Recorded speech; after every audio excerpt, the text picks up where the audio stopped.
Hi, my name is Piotr, and it will be my pleasure to talk to you in Bucharest next week on Focus on the Blockchain.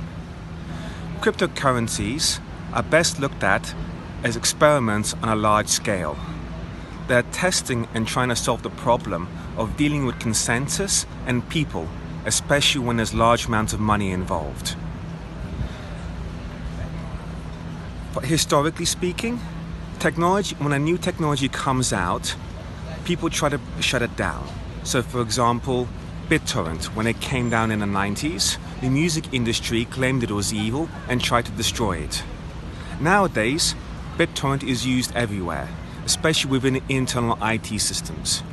Microsoft, in Windows 10, uses BitTorrent as part of its auto update process. It works seamlessly and automatically.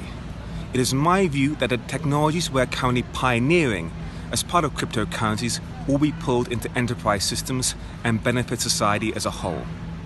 I look forward to meeting you all next week.